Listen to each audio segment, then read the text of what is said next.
Hello, America. Welcome to the Impact with Don Wenner podcast.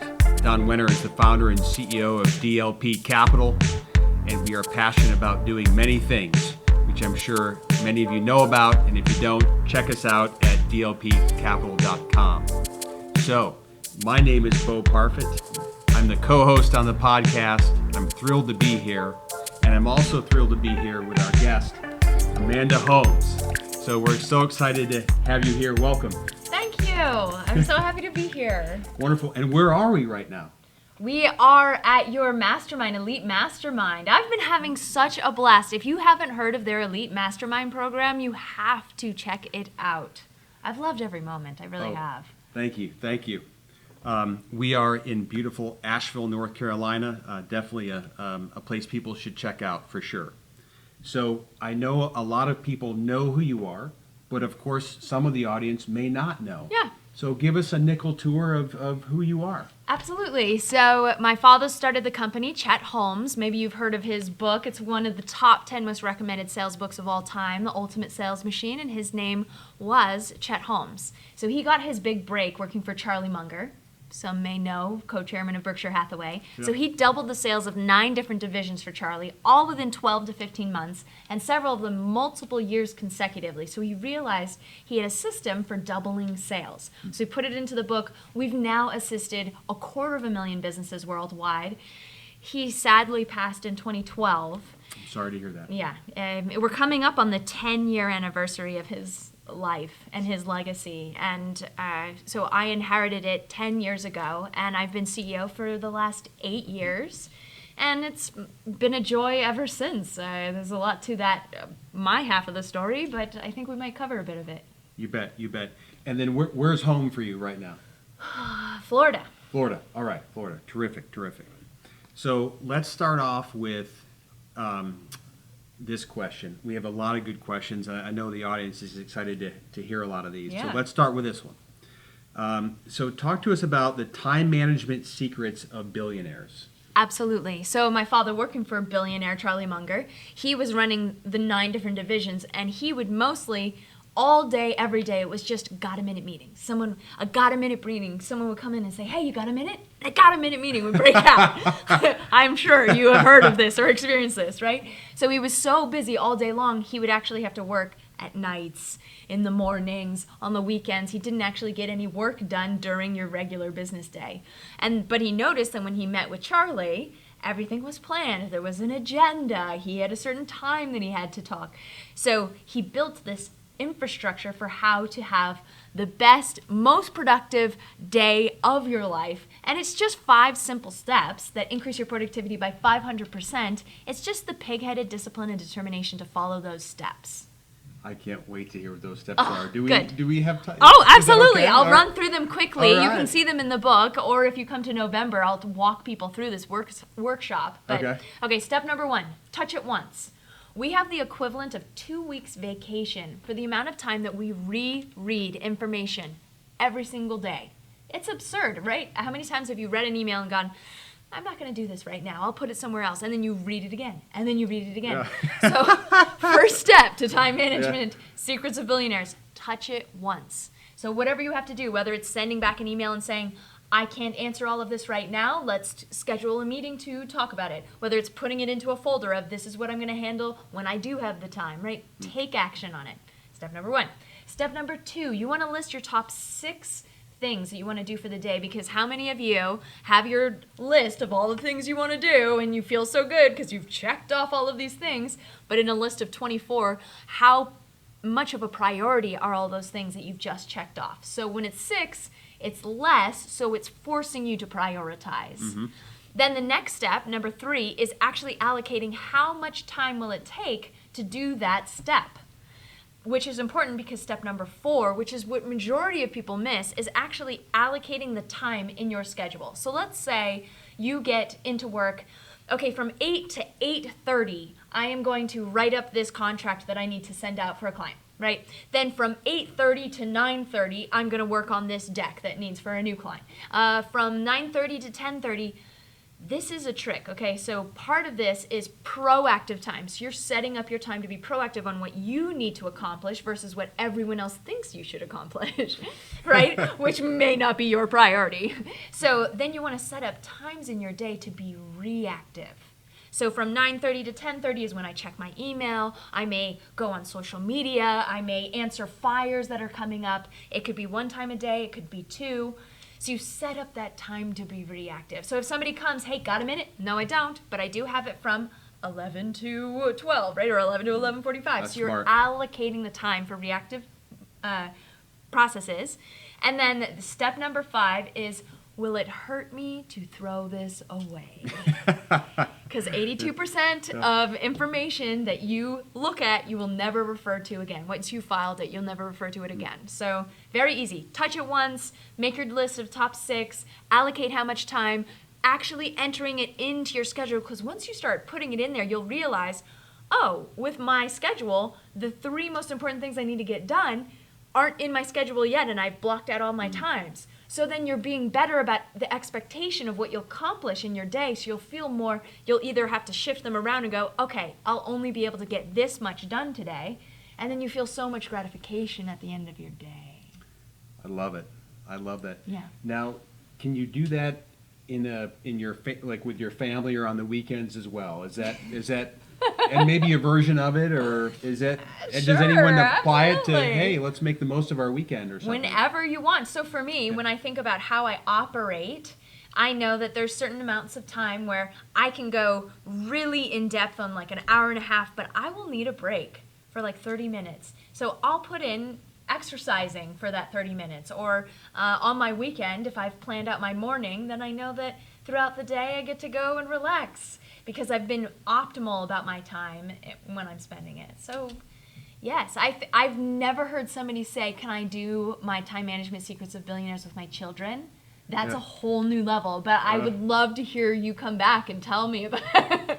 Or with your wife. maybe there's some, right? There's a couple nuggets you could probably take that from what you just said to go, you know what, we could actually be a little more efficient for the weekends, right? Yeah, I love that. Yeah, and not waste time, kind of thing. So Yes. yeah, I think one of the things at DLP that Don Wenner does such a nice job of is, work-life integration, right? Just integrate them. He is really good at that. There's some nuggets there, I think, for sure. Okay, I've got a moving along here. So here we go. What is the fastest and least expensive way to double sales? Oh, I love that question. I'm sure everybody wants to double their sales in the least fastest way with least expensive. So when my father first worked for Charlie, he was given a list of 2,000 people to cold call. They said, okay, go ahead, cold call these 2,000. He went, okay, that's a lot of people. Let's do a little bit of analysis. Once he analyzed them, he realized that there was 167 that had purchased 95% of the space. So instead of going after 2,000, he just focused on those that's where the name was created, the Dream 100.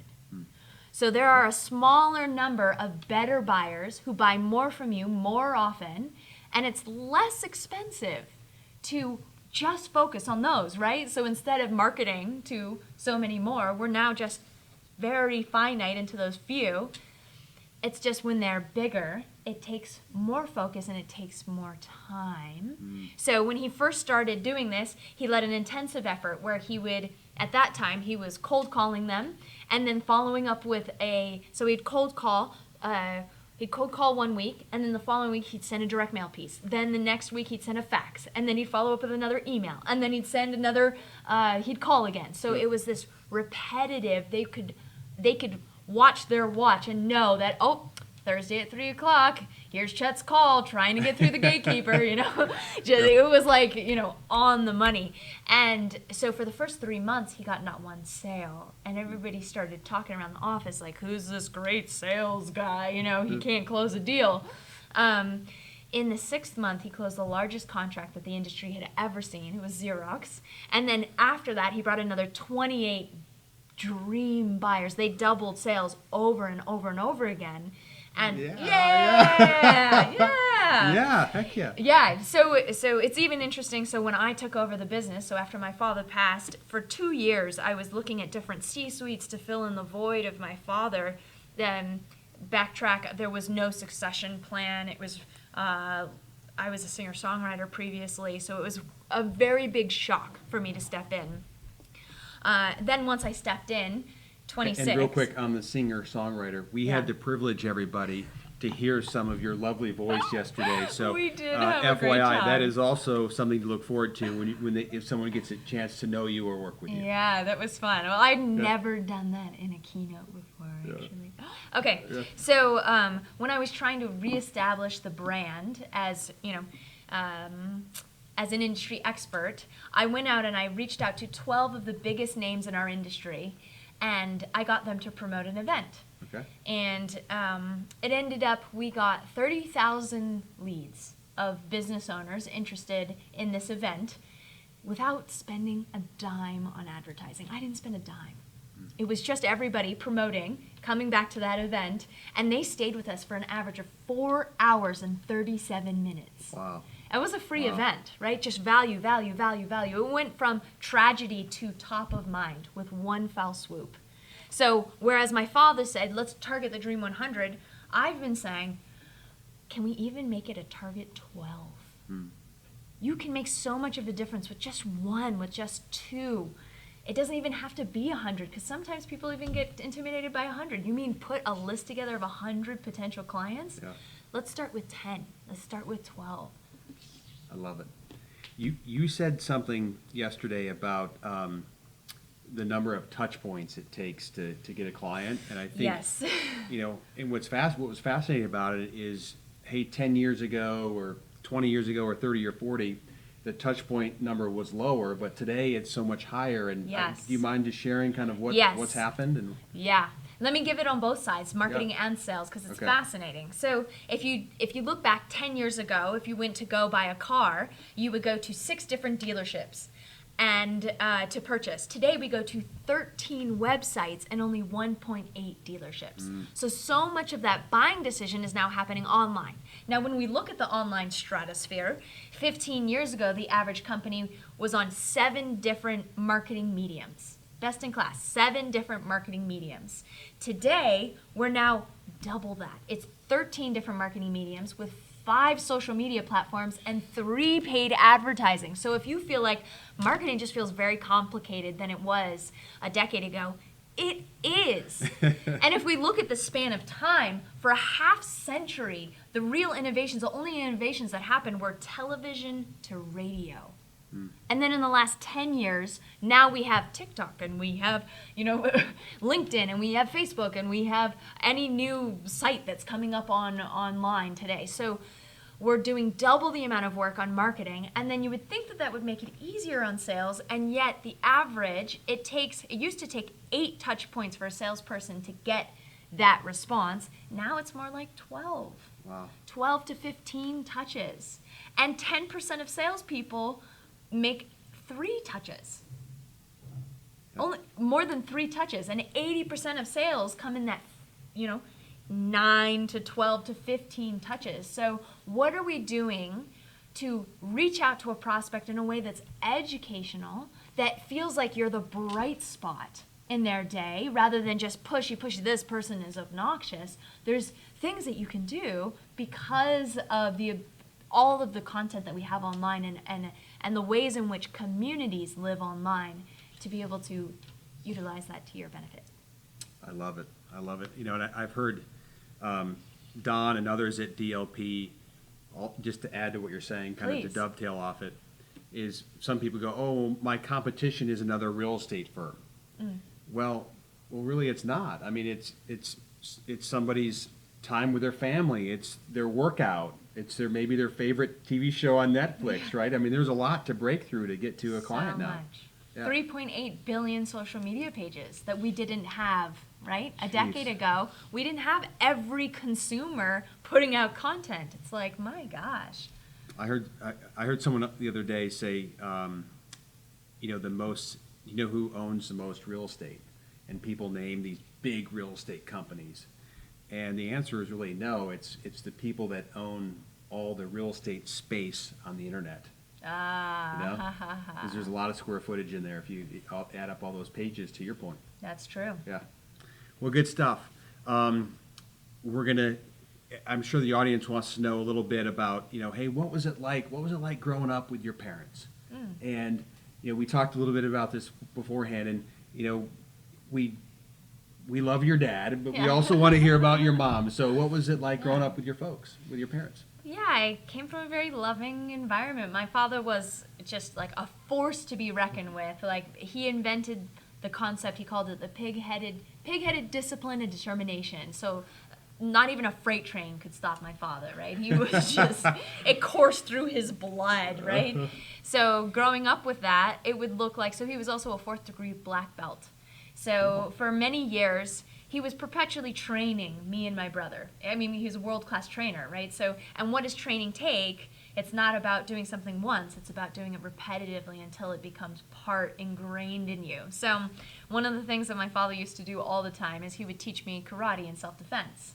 And so for years, he would play this game, or he would always just grab my arm, and I would have to get out of his reach, like as if somebody was trying to pull me against my will. Yep. And I would always know how to get out of it, right? And we'd start doing a kata or something. But it was his way of instilling in me the confidence that I could take care of myself wherever I was. And because of that, I've traveled around the world by myself as a female, right? To Africa and to Asia and all of this. That was an interesting part of my childhood, I would say. But cool. We were very, very, very loving. I mean, my father and I share the same birthday. So, I did not know that. That's really cool. I was born February 13th, which was his. He said he wanted pencils, and then instead he got me for a birthday gift. And my mom is salt of the earth. She is just the epitome of love. And so I'm grateful that I have a combination of those two, because my father was very hardworking, and there's a balance to that. So I like to think I have more nurturing side as well from my mother. Wonderful. Well, it's good to hear. And your father, as you mentioned before, passed away almost 10 years ago from cancer. Is that fair? Okay. Yeah. So I thought there's most likely someone in the audience where it's either someone they know directly, or maybe it's one of their friends that is dealing with this. And cancer unfortunately touches more people than we'd like it to touch. Yeah. So what would you say to someone in the audience that is struggling right now with either a friend of theirs or someone that's very close to them that is battling cancer right now? Any nuggets or words of wisdom? Because you've been through this. So. Yeah. That's a hard one. And I guess it's also knowing you're not alone, because I have a healthcare company as a client right now, and 1 in every 3 men will be diagnosed with cancer in the United States today, and 1 in every 2 women. So it's just prevalent everywhere. Cancer is a family disease. It is not something that happens just to one person. My father was in the hospital for 352 nights, and he never spent a night alone. So it was between me, my mom, and my brother, and we'd pull these all-nighters. I love that, just supporting him. That must have felt really good for him. It did, but it was also really hard on everyone. Yeah, he was very... That's true. Feeling mixed emotions, right? Yeah. Yes. I think that as a caregiver, that's something that caregivers have to acknowledge, that usually it's harder on the caregiver at times. The doctors used to tell us that, it's harder on the caregiver sometimes than the patient itself, because you have to just stop thinking about yourself and just take care of that individual, right? Mm-hmm. And so I guess for both sides of the coin, though, it's really about making sure that your cup is full so that you can look to others and assist. So what fills your cup? I know for me, I'm really big on, you saw my essential oils, I sprayed you down before we did this, so I was very big on meditation. At the time when my father was, when we were going through the thick of it, I was doing 2 hours of yoga a day, and then the other 2 hours was Krav Maga. So I would go from yoga, and then I would go into like the most brutal form of martial arts. Okay. Very weird yin and yang. Okay. But yeah, I think most important would just be knowing that you can only give what you have. So make sure that you have enough to be able to take care of yourself as you're going through cancer, and then also them. And then my life changed because we had 2 people on staff going through all different alternatives for my father. I mean, we looked at sound therapy, light therapy, oxygenation therapy. I mean, speaking in tongues. I studied under monks. That's how I met my Indian mentor, guru. And they said that cancer can't breed in an alkaline environment, which I thought was really fascinating. So how can you make your body as alkaline as possible? So sugar is one of the number one things that causes cancer. So if you have cancer yourself, avoiding sugar. And I will tell you right now, I mean, I've experienced it over the years now, a decade of studying medicine, that food is medicine. And we'd go to the chemo clinic, and as you go to check in, on the counter, there would be a bowl full of sugar, like candy. I'm like, do you recognize that we're here to serve people that have cancer, and sugar will assist in breeding that even more? Why do we have that here, right? And we'd talk to our oncologist, and we'd start talking about food, and they'd be like, wow, you know more about food than I do. I'm not an expert on food. So I've studied a lot of Eastern medicine that teaches about, my staff just had a fever. So my father would get these fevers, and then we'd have to rush him into the hospital.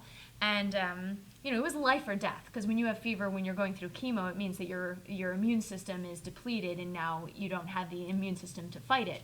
So we'd take onions, full onions, and we'd put them underneath his armpits, and he would sit with full onions under his armpits. And it sounds crazy, but it would actually suck the heat out of his body, and it would break his fevers. So cool. He would have had to been rushed into the hospital, but instead, just because of some onions under his armpits, he'd be okay. Simple little things that if we went back to those core, like also, and if anybody's ever sick, I always tell them, eat some extra garlic, because it's a natural anti-inflammatory. That's great. So there you go. All right. Some random. And hopefully you didn't cook with those onions after. Oh, absolutely not. Yes. You throw away those onions. Wonderful, wonderful. Well, you mentioned your Indian teacher, Yes. guru, mentor. Yeah. Tell us a little bit about that. I think that's pretty neat. Yeah. So I think it's interesting in the United States. We call everything a guru now. You can have the guru of like plumbing and toilets and car gurus and all of this. But actually the word breaks down in Sanskrit. Gu means the dispeller of darkness. Ru means the uplifter of light. So it's someone that takes you from ignorance to bliss, from sickness into health. So when I met her, I had celiac disease. The smell of wheat would make me nauseated, and if I ate it, I would have to go to the hospital. It was that extreme, and I had leaky gut. So if I started to eat food, I didn't have stomach lining, so my food would seep through and it would go into my bloodstream, and my antibodies would attack, and I'd become allergic to every food I ate. And she said, well, every disease in the body is actually a disease of our minds. So if we release that, you can be cured of anything. I'm like, well, I have celiac. No Western doctor has ever said that I could be cured of it. They just say, don't eat wheat. She's like, oh, I can assist you with that. I'm like, I will follow you to the ends of the earth. Tell me where to be and when, and I will be there. And I ended up going to Singapore, and she assisted me to rebuild my stomach lining, and I'm cured of celiac today, which is amazing, right? Yeah. So then my father had relapsed while I was there.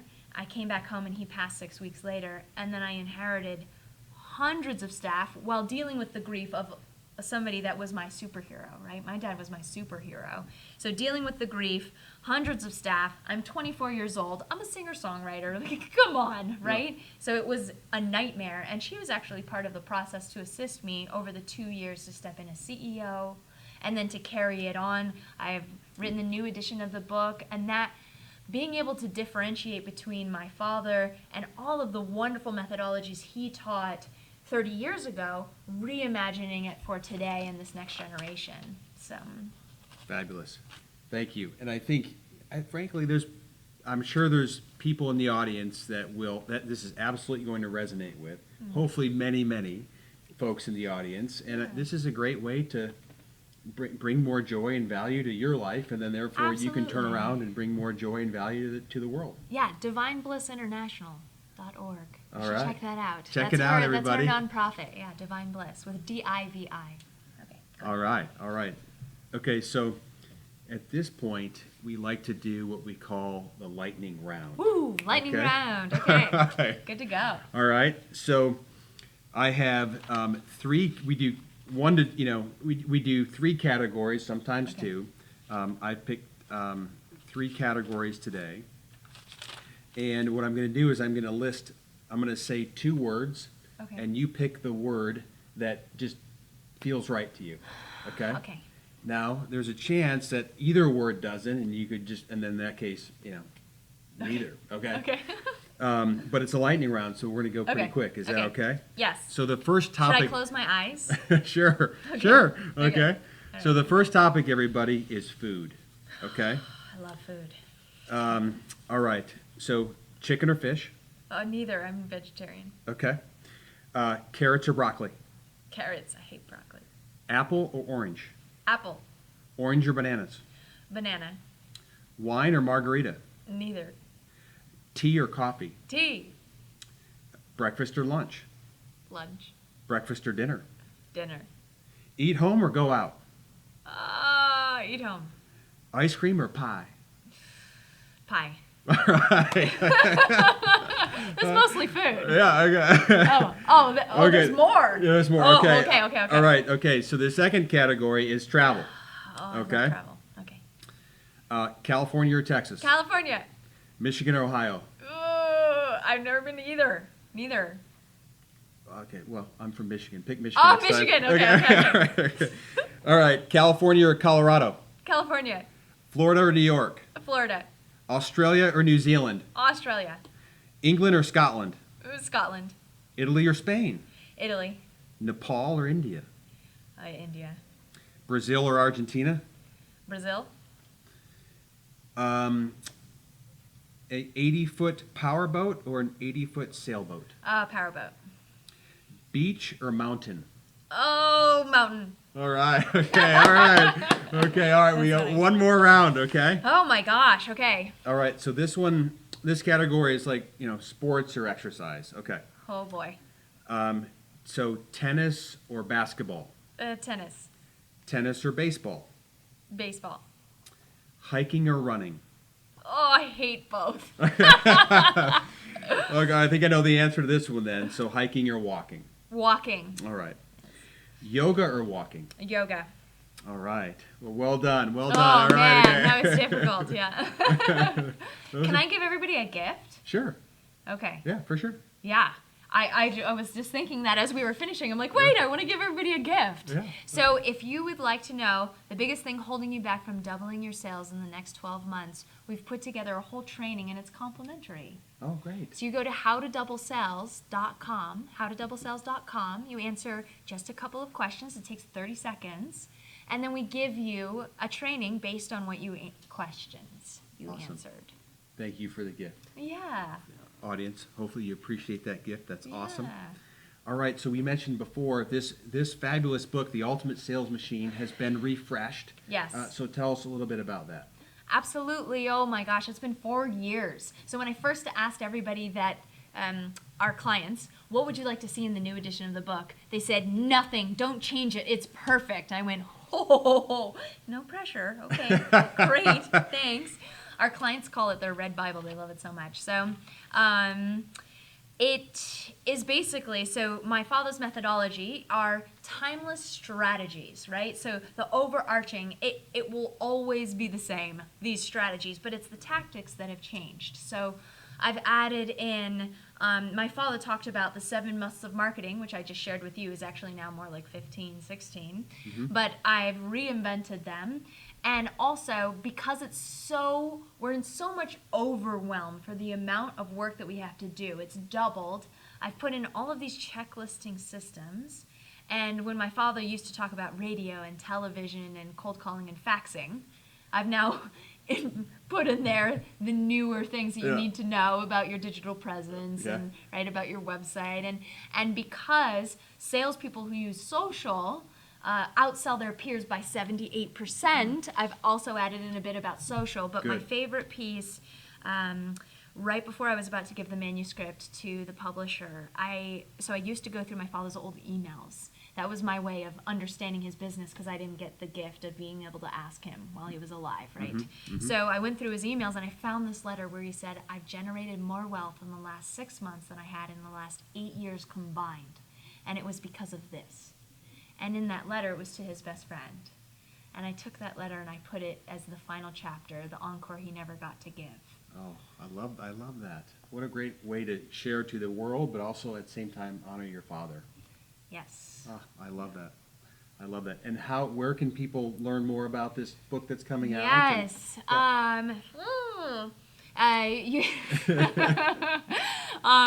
You could go to chetholmes.com. You could go to ultimatesalesmachine.com. I'm just about to put together all of the pages for that, so I don't have the exact landing page. Okay. But if you go to chetholmes.com, you can get Chapter 4, or if you sign up to get some of our free trainings, we'll update you on when that would happen. Perfect. Yeah. Wonderful. And I think it would also be helpful to know a little bit about. We've talked a lot about your business, but if you were to say, hey, our sweet spot, like a client that we can help the most, is when they're ready and they're open-minded. Like, what is a good client for you? So if somebody's listening, they can go, you know what? Yes, we're going to call you right away. We need your help. So you probably know this from I showed it on the screen, and normally I do a whole bit on it, but I'll just explain very quickly. So only 5% of companies make it to $1 million in annual sales. Of that, 0.08% make it to $5 million. Of that, 1.5% make it to $10 million. And of that, 0.004% make it to $100 million and beyond. So it's actually not about the product or service that helps you get from 1 million to 5, from 5 to 10 to 100 million and beyond. It is the skills it takes to grow the business, and skills can be developed. So what we do is we have 12 core competencies on how to double your sales. And we assist companies to double their sales. And we teach that because mastery isn't about doing 4,000 different things. It's about doing 12 things 4,000 times. So if you're looking to optimize your systems, we have the 3 Ps that assist to go to 100 million and beyond. If you're looking to help with getting more leads, we help you get 9 times more impact from every move you're already making to generate new clients. If you're looking to double your sales, we do the whole Dream 100 or hiring sales superstars. There's all these different core competencies. It's really just around, if you'd like to grow, then we can assist you. Whether that's helping guide you on how to do it, like the book or our courses or our boot camps, or it's one-on-one with a coach, or you just say, you know what, Amanda, just do it for me. We jump right in there and we start running your sales teams. We start hiring your salespeople. We build out your funnels. We build out your website. So help you do it, train you to do it for you. Wonderful. Well, thank you. On behalf of DLP Capital and our community and the audience and that follows us in person and virtually, thank you so much for spending time with us.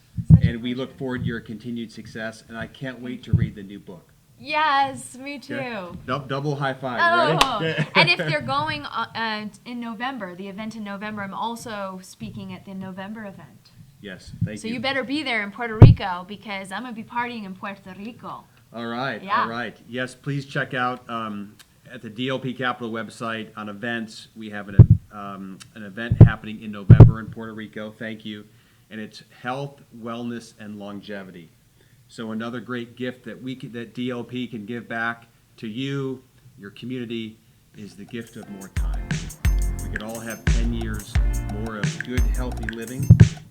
We have more time to have an impact, hug and love the people you want to hug and love, and we have more time to learn and reflect. So thank you for that, and we'll see you hopefully before, but worst case, we'll see you in November and having fun. Thank you. Okay. Thanks, everybody.